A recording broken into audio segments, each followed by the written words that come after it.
Tonight we are studying chapter 32 in Tanya, Perek Lamed Beis.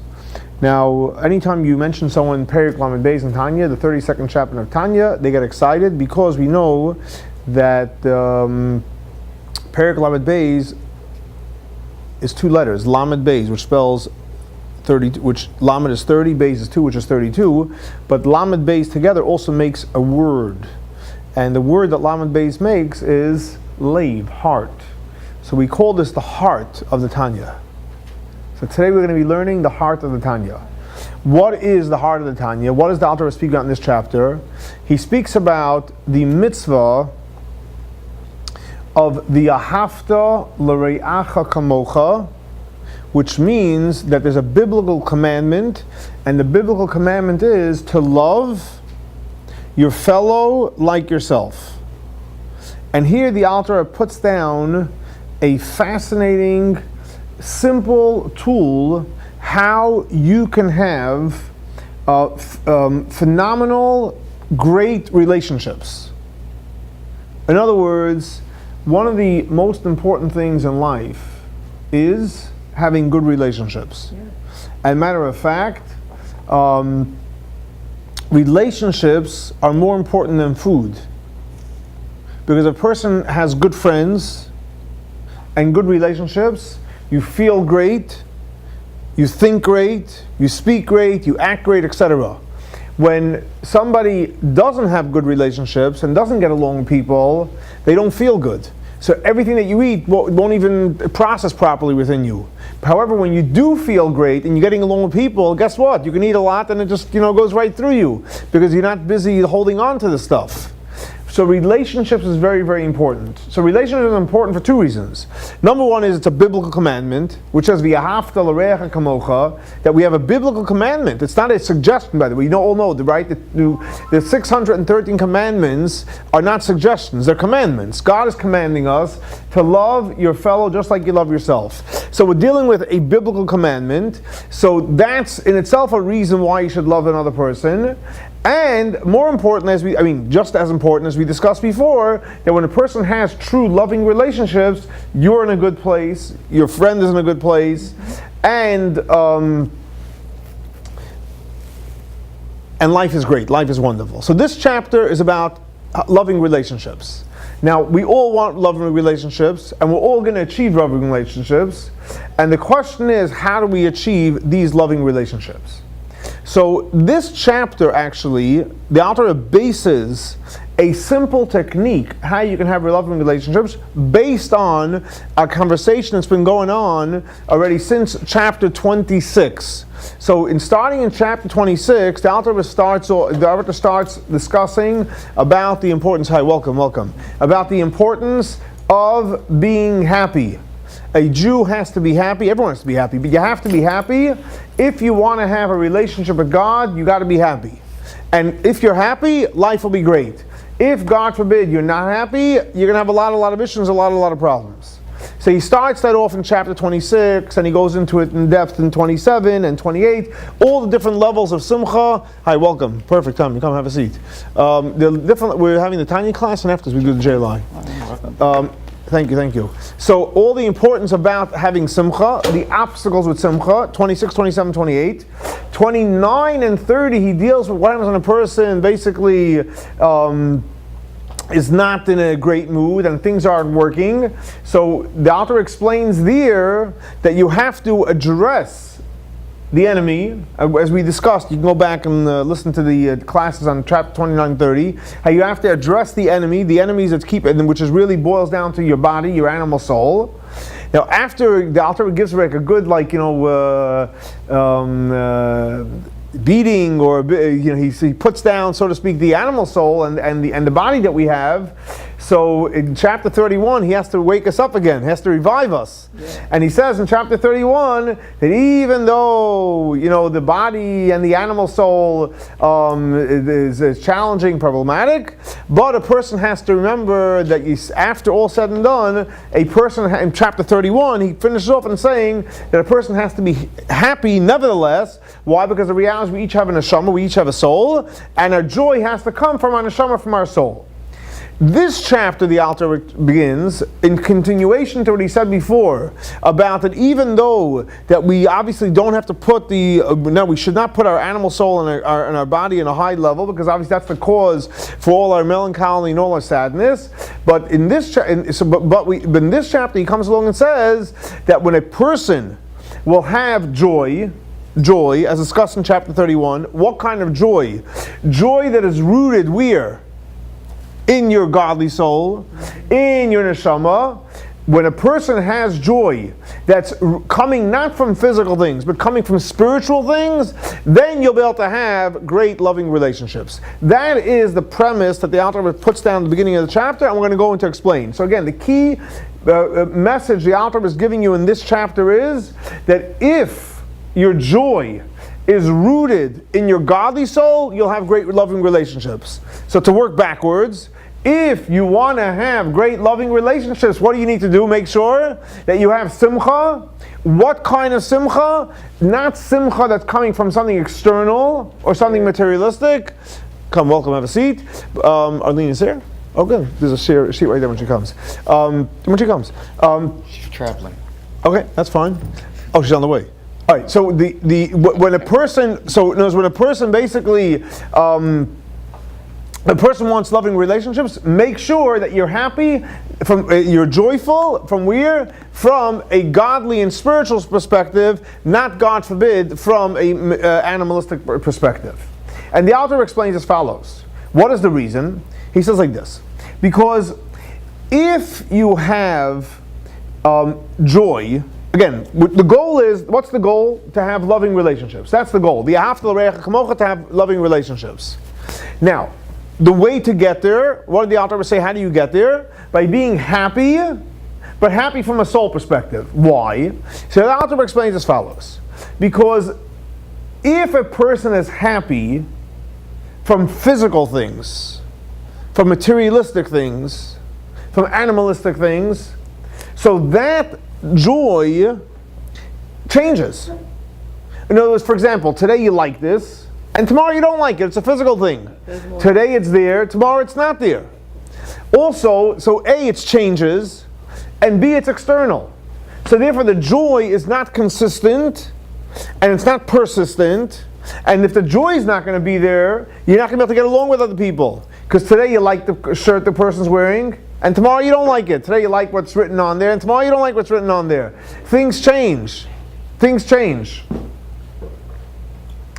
What happens if the love is based on joy that's coming from the soul? So then, if the joy is coming from the neshama, from the soul, does the soul change? No, the soul doesn't change. Not only doesn't it change, but the soul's internal. So if the soul doesn't change and the soul's internal, so then what happens? Then the joy can be infinite. Now, the reality is, the Alter says, when a person loves oneself, do you love yourself based on the way you behave that day? Or based on the color shirt you're wearing? Or the letters on the shirt? No, you love yourself just because. It's called intrinsic love for yourself. No reason. For no reason, exactly. Now, therefore, so because you love yourself, not for a physical reason, not for a reason that's fleeting, so that love is infinite. Now, because that love is infinite, therefore, so the joys come from a spirit, and therefore the love is going to be a deep, powerful love. So it comes along the Torah, and the Torah says, you should love your fellow just like yourself. Just like yourself. The commandment is love somebody else like yourself. What does that mean, love somebody else like yourself? So just like you love yourself, why? For no reason. For no reason. That's the same way you should love somebody else. So the Alter says, how's that possible? I'm me, and you're you. And therefore, how can I love myself like you love yourself? And the Alter says very simple. Again, what differentiates me and you? What differentiates one person from the other is one simple thing. Our physical bodies. We know God made everybody, but He made everyone with a unique body. So, everyone has their unique stamp. Not only body, we're talking the physical corp, but also the things that you have and the things that you do. Physical things, materialistic things, where you are, where you're not, and so on and so forth. You can have a friend that you grew up with, and then they move away. So even though you really love the person, but you don't really do the same things together. So the love naturally fades away because it's not active. I mean, obviously you're still friends, but it's not an active friendship.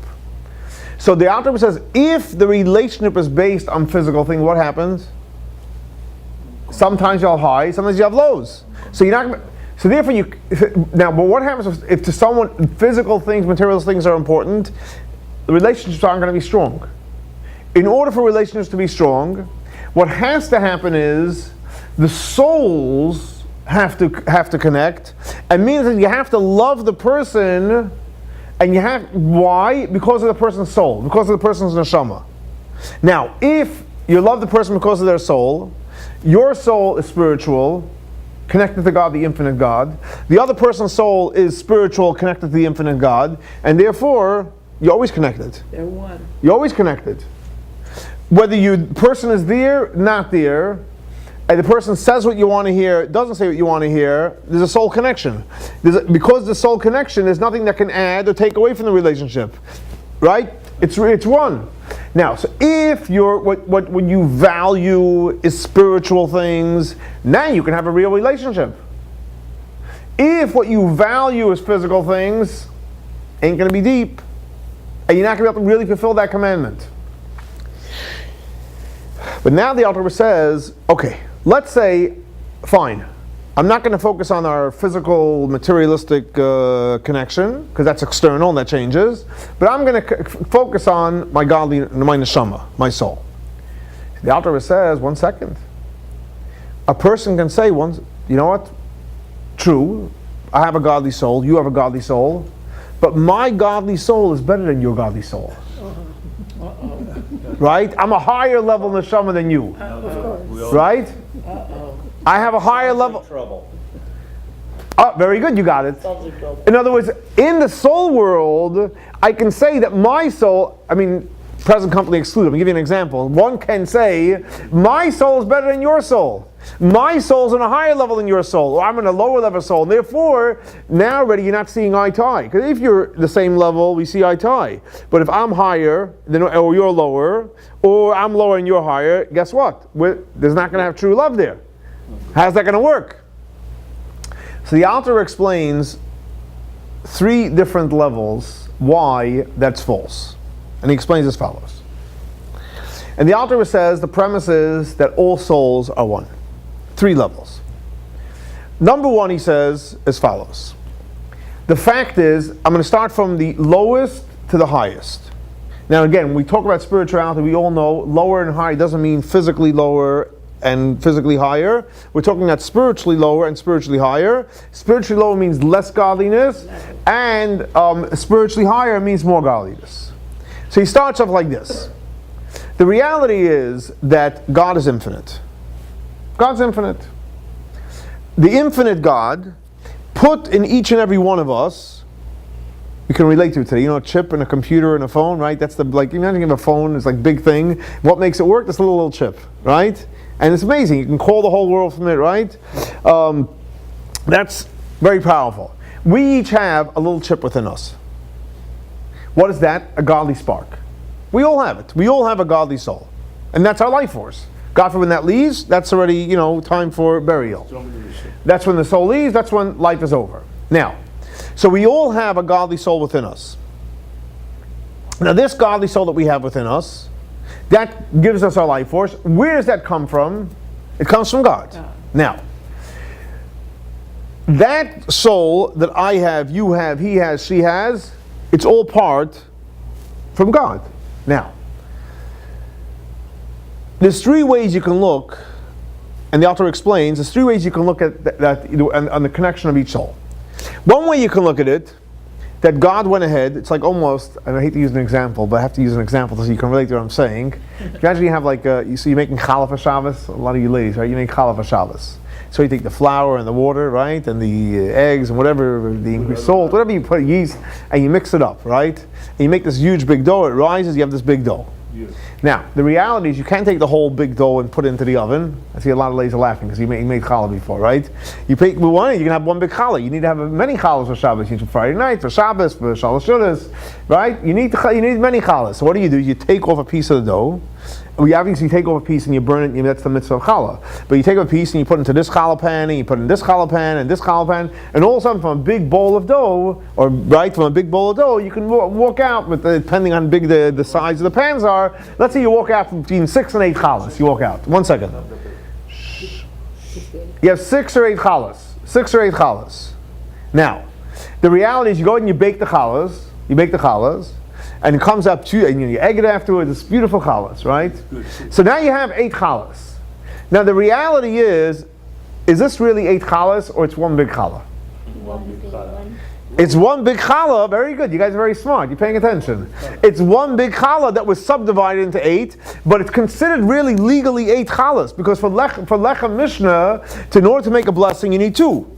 If it was 1, so I'll say, hey, this is still 1, right? But the reality is, once you separate it, it's technically 2, up to the point that you can actually make the blessing. And the next day, it's not like the next day you have a half or a part of the big bowl. It's legally considered 2, and you can make the blessing the next morning. And if you eat the shalosh shudas, whenever you eat the challahs, or if you need from malka, you need a whole, whatever you need a challah, you have a challah, etc.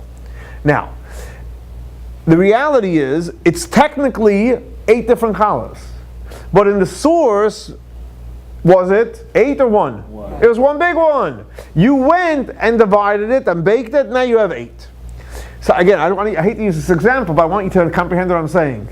The same thing also, we each have godly soul, like there was one big godly soul, and God put a little piece, almost like the challah into the pan, He put a little piece of dough into each and every one of us. He put a little neshama into each and every one of us. Now, the reality is that, let's go back to the analogy of the challah, right? So you made 8 challahs. Now, some people make, and which is actually a custom according to halakha, because but you need different sizes for at night and by day and for shalosh shudas. There's different sizes that you need. You need you need different sizes. You need different sizes of challah, right? Now, so the reality is when you have different sizes of challah, so you say this is a big challah and this is a small challah, right? Now, in reality, if you took a tape measure and you measured it, right? This is a little 2 more inches, 2 less inches. This is a little bigger, a little smaller. But the reality, if I ask you, yes, just like technically it's 2 challahs, you can make a blessing lechem mishnah, and technically it's an inch longer and it's shorter, you can say this is bigger and this is smaller. But the reality is, could you say that one challah is really bigger than the other one spiritually? No, because you need a challah. You need a challah, 2 challahs to make lechem mishnah. One second, you need 2 challahs. They taste the same. There you go. They taste the same. They taste very good. See, that's a woman talking. Challah lives matter. They taste the same. 1 second. They taste the same. And you can use it for lechem mishnah, etc. Now, what happens is, could you say that one challah is more important than the other one? No. Why? Because you need a whole challah. If you had a huge challah, but a big piece was broken off, and even when it was broken off, it was still bigger than the other ones, could that count as lechem mishnah? Unless you didn't have any of the challah. But legally, no, you need a complete challah. So the point is, the fact that a challah is bigger doesn't make it better than the other challah. The quantitative bigger doesn't make it better than the one that's quantitatively smaller. They all come from the same place. It tastes, like you said, it tastes the same, it smells the same, it feels the same. The size doesn't make it taste any better, look any better, or any holier. It doesn't. So in other words, the Alter Rebbe says, and this is the word he uses, I'll tell it to you in Hebrew, I'll translate, Mi יודע, who knows which one is greater than the other. So you're coming along and you're saying, you know what, I value the soul relationship, but I have a feeling I have a higher level than you. Really? We come from the same piece of dough, my dear friend. We come from the same piece of dough. Same piece of dough. So how do you come along? That's right. And maybe you're right. Maybe you do certain mitzvahs more, right? But guess what? We come from the same piece of dough. No. Well, I have the same soul as you. Maybe for you, like we discussed before in a different chapter in Tanya, it's easier. For me, it's harder. And maybe because I have to work harder, actually my soul is maybe bigger. You didn't think of that. So when you want to stop measuring, there's a whole different way to measure.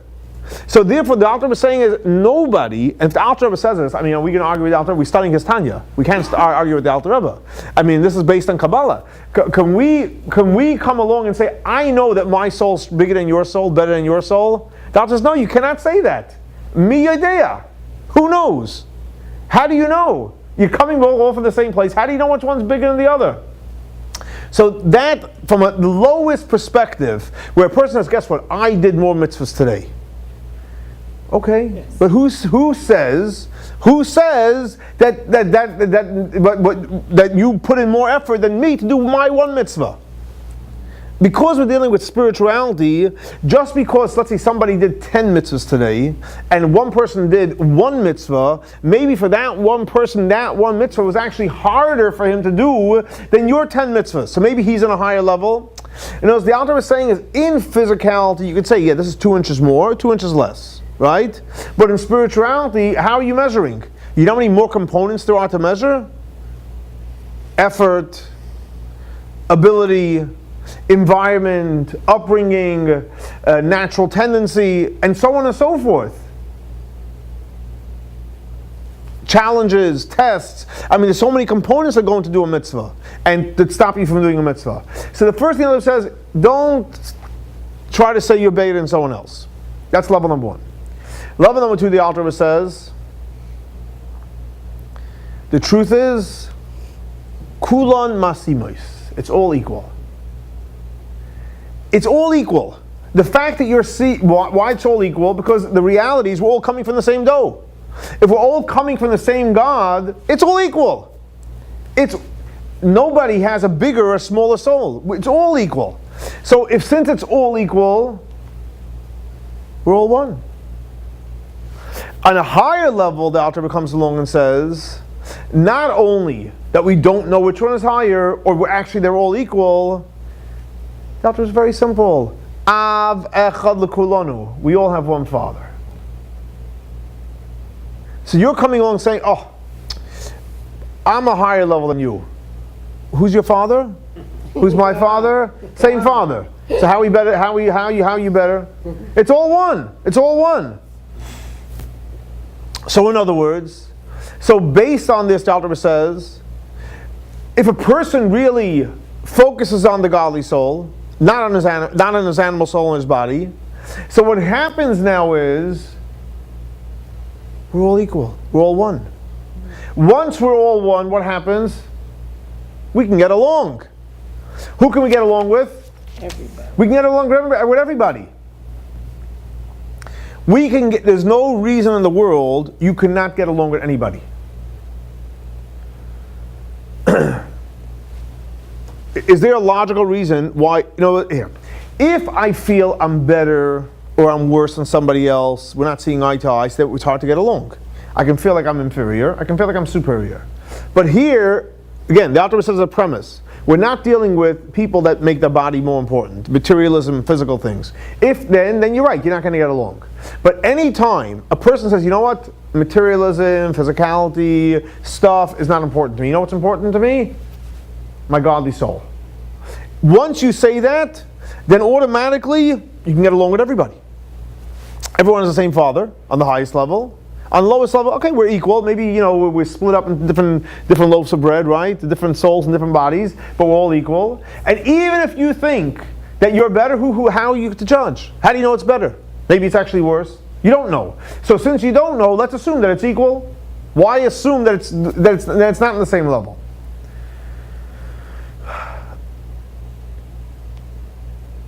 Now, in other words, so once a person gets this, now the mindset has to be is that everyone's equal.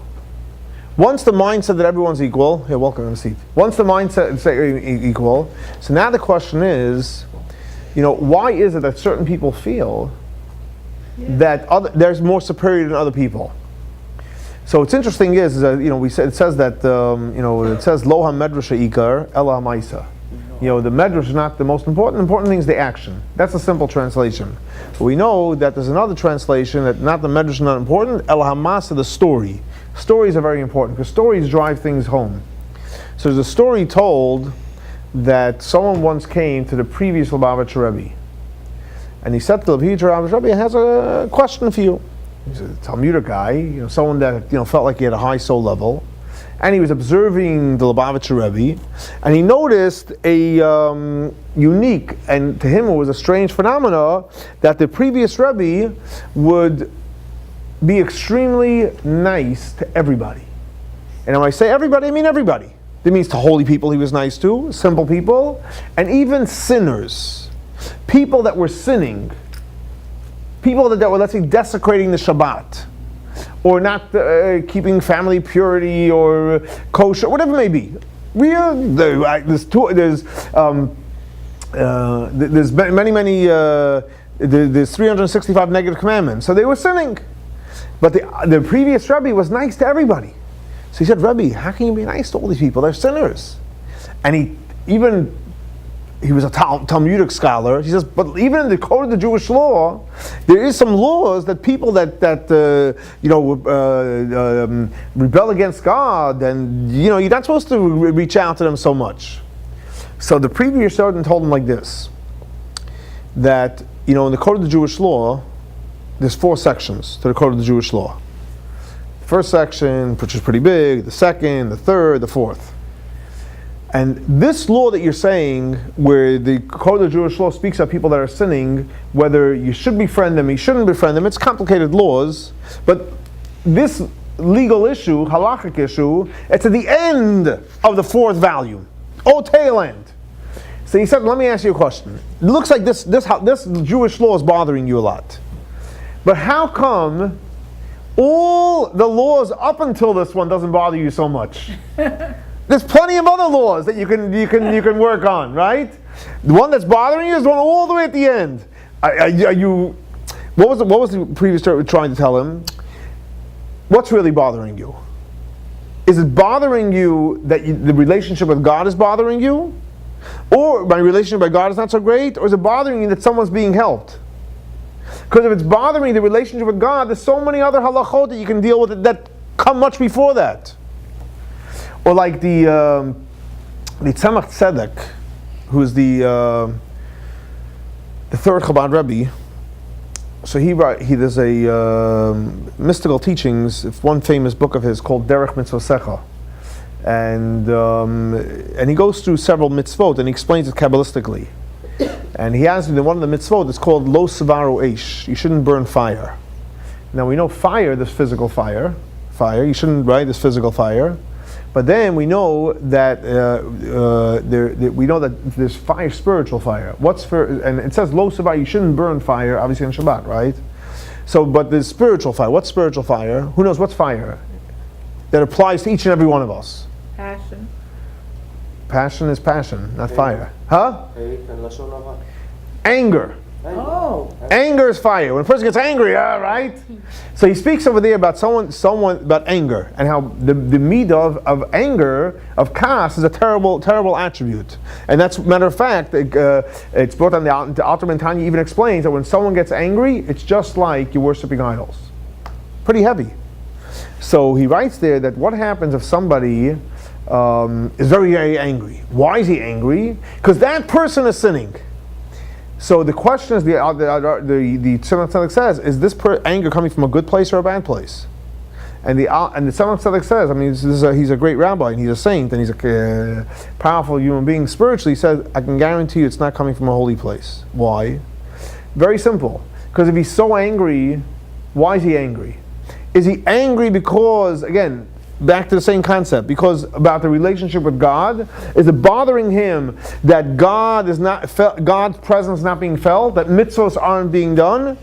And or if that's the case, how come the only thing that's bothering him is the other guy's sins? There's so many mitzvot that you can be so angry that you're not doing. I mean, are we all doing every single moment? We're fulfilling every one of the mitzvot. We're studying and we're praying and we're doing Avos Yisrael and we're helping people and so, I mean, charity. There's so much you can do. Believe me, you can be busy from the morning to the night with not a minute to rest doing mitzvot and praying and studying, etc. But what are you angry about? That person sins. First of all, it's not yours; it's someone else's sins. And if it really bothers you about God, so why doesn't everything else bother you? And if this is the only thing that's bothering you, obviously it's not coming from a holy place. So in other words, you see clearly that when someone else sins bother you, you have to really ask yourself, is it the other person's sins, is the sins against God that's bothering you, or it's your own anger that you're choosing to let out in this person? In other words, because the Alter Rebbe says very, very clearly in this chapter in Tanya as follows, that there is only time you can really be upset at someone that is not serving God. Number one is, there's a lot of conditions. Number one is, the person has to be a friend of yours. Now, what means a friend of yours? A friend of yours in Torah and mitzvot. Someone that you study Torah with, someone that you do mitzvot with, someone on your par with you. And you sat down and you had a chat with him out of love.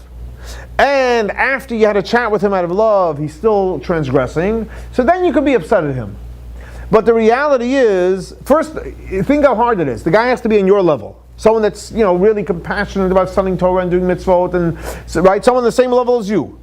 And you sat down and had a chat with him, a heart to heart, and he's still transgressing. The reality is, we all know there's a rule, a Kabbalistic rule, kemayim hapanim al panim, that the face that you show in the water, that's the face you get back. So we all know if somebody, a friend of yours, is not behaving, not doing the right thing, if you came to him sincerely and opened your heart and say, listen, what's going on? He would share with you what's going on, and guess what? He would stop doing what he's doing. So the reality is, if he's still doing it, the question, did you really, really rebuke him out of love? Did you really have a conversation with him? So it's very rare for a person to have a legal right to be upset about someone that's not doing the right thing. In other words, like this, the Alter goes even deeper and he says as follows. Someone that is someone that considers himself, hey, he's upset that someone is not studying Torah and doing mitzvot. So obviously, what you're really saying is, I'm this holy Jew, right? Now, if you're this holy Jew, so the rule is that if you really consider yourself a holy human being and a godly human being, so your unintentional sins, because you're such a holy person, are considered as they're intentional. Someone that is considered on a high level, your unintentional, listen to this, your unintentional sins they get upgraded in it, right, for responsibility purpose, as if you did an intentional sin. So since your unintentionals get upgraded as an intentional, you got to be careful that make sure that you're really not even doing something unintentional, because you're judged on a higher bar. Anyone else that's not, so to speak, on a high level, their intentional sins, that means they intentionally, let's say, desecrated the Shabbat, or ate non-kosher, and again, it's not a reason to, God forbid, to do this, but a person intentionally did because they never had an education. They just never had an education. They never knew that you're not allowed to, for example, do certain things in Shabbat. They never knew this, for example, wasn't kosher. So they intentionally ate that or desecrated, but they really didn't know. We consider it, as we upgrade there in a positive way, that we consider it as an unintentional sin. So therefore, when you see another person, God forbid, doing something wrong, so the Alter Rebbe says it's very simple. What you need to do is, you need to love the person. Even in a case where we said where it's a friend and you rebuked him, and even over there where you're allowed to be upset at him, only upset, not at him, at the sin that he's doing. But you still have to love him as a human being. In other words, on the contrary, as a human being, in total, the person has to have full love for the person. And as the Alter Rebbe says, like this, very simple. Our goal in life, what's our goal in life? We all have a vision and a mission.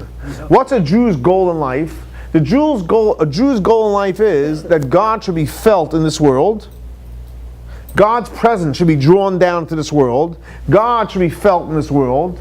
And obviously to do Torah and mitzvot and elevate the world. So we want to draw God's light down into the materialistic world, and we want to elevate the physical world, which is technically doing the same thing, but coming from two different angles. So if we hit it by drawing down, right, we study Torah, we do mitzvot, we're drawing God's light into the world. When we pray, and certain mitzvot that we do, we elevate God, we elevate the materialistic physical world, right? Now, in order to do, so what are we trying to do? We're trying to make God felt in this world. Now, the reality is we know that in the temple, when you wanted to bring a sacrifice, there was rules. God made rules about the sacrifices. One of the rules that God made about the sacrifices, that you cannot bring a sacrifice that has a blemish. Why? Because holiness needs a proper, complete vessel. The vessel has to be holy. The sacrifice has to be complete. God, it's God. He created the world. You're going to go bring him something that's broken, something that's blemished. So it has to be complete. Now, so the Alter Rebbe says, we have to, if we want to draw God down to this world, how can we draw God down to this world? The world has to be complete. What makes the world complete? You ready for this? What did we say before? By loving everyone. What did we say before? We all come from one dough, right? Put into different challah pans. Correct? But in reality, even though it's technically in different pans, everyone has it in their body, but really we're all one. Really we're all one. We all go back to the original dough. We all go back to our original source. What happens if you're not friendly with somebody, you don't get along with somebody, you know what happens now? You're not allowing the dough to click in its source. When you get along, so even in the physical world, this is here and this is here, but in the spiritual world, as long as you get along, what happens? Everything is connected. But let's say you don't like this person, or you hate this person, or whether you feel like you're on a higher or a lower level, irrelevant. So the doughs aren't connecting. So therefore, could God come and dwell in a world that's not complete? No. So in other words, when we don't have real unity, what happens? God can't rest here. And that's why, which says if someone doesn't have Avat Yisrael,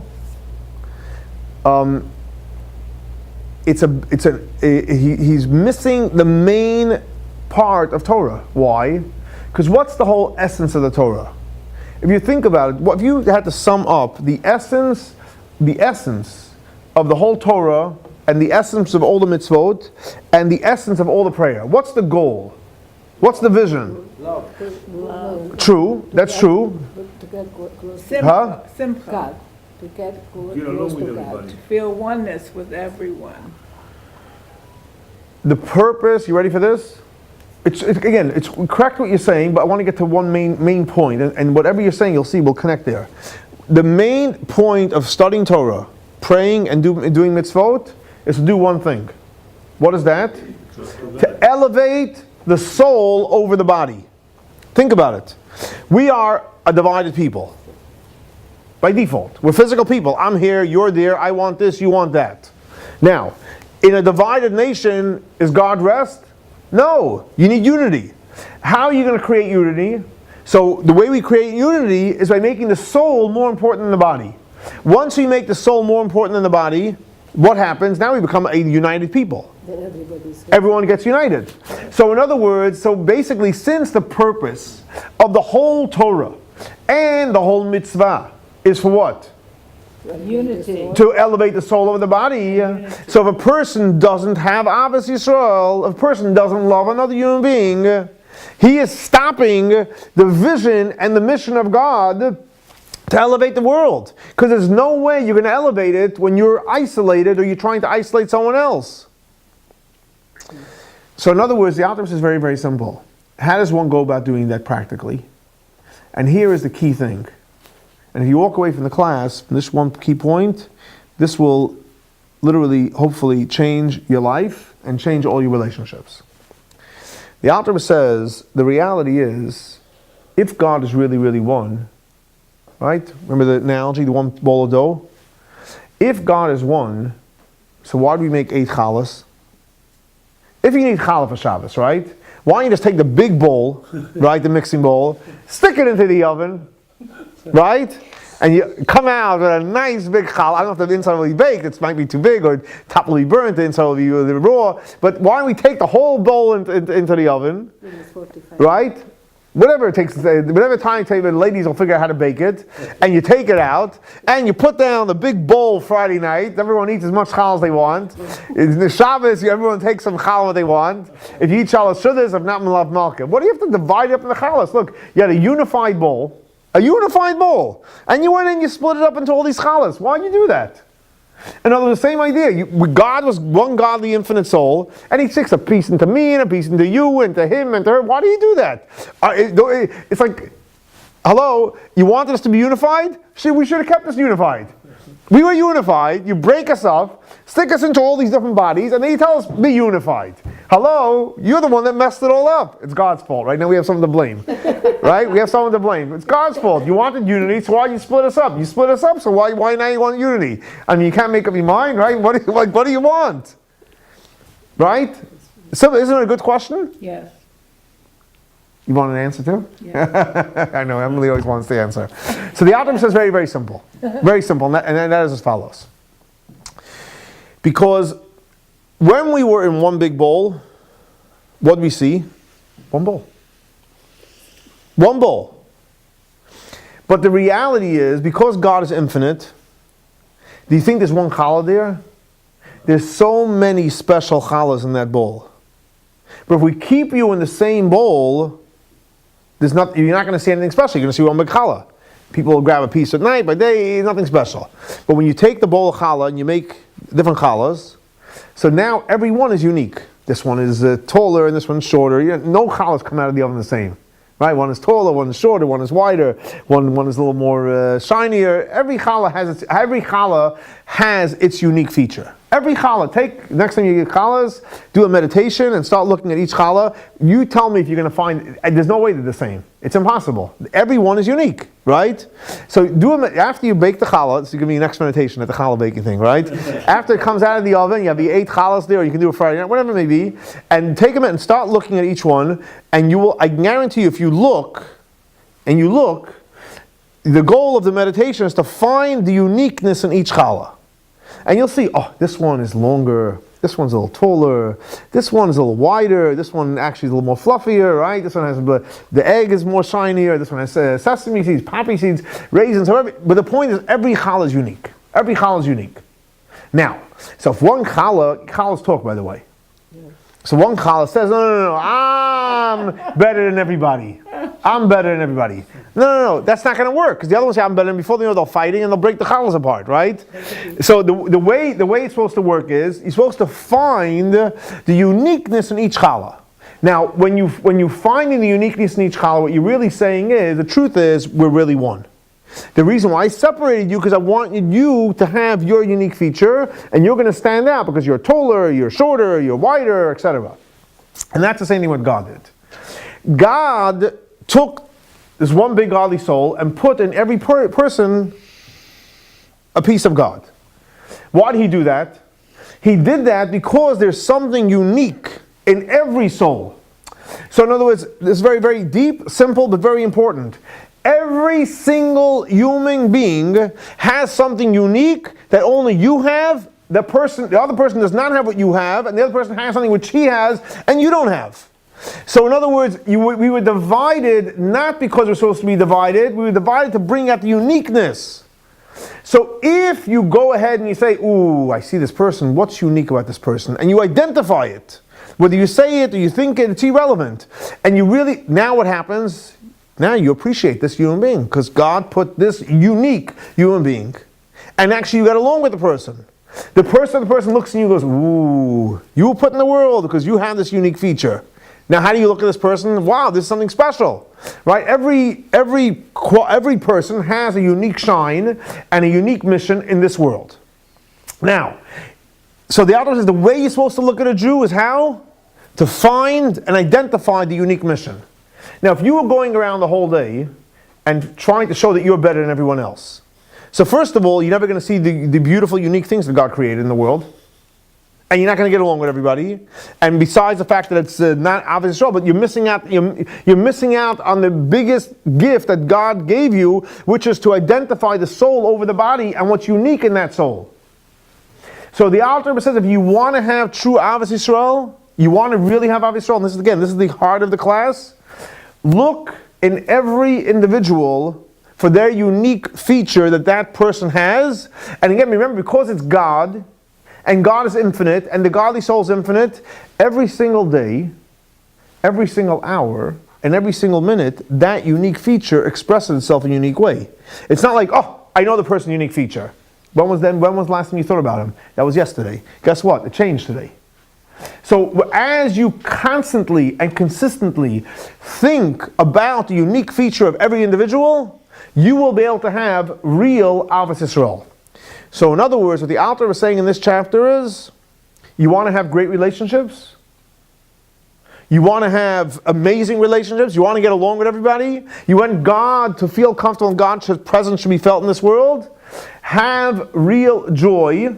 Joy that's stemming from the soul by identifying the unique quality that every single individual has that is constantly changing in a unique way, and as long as you're looking for it, guess what? You'll see it, you'll be surprised, and you'll be able to have beautiful and enduring, great relationships.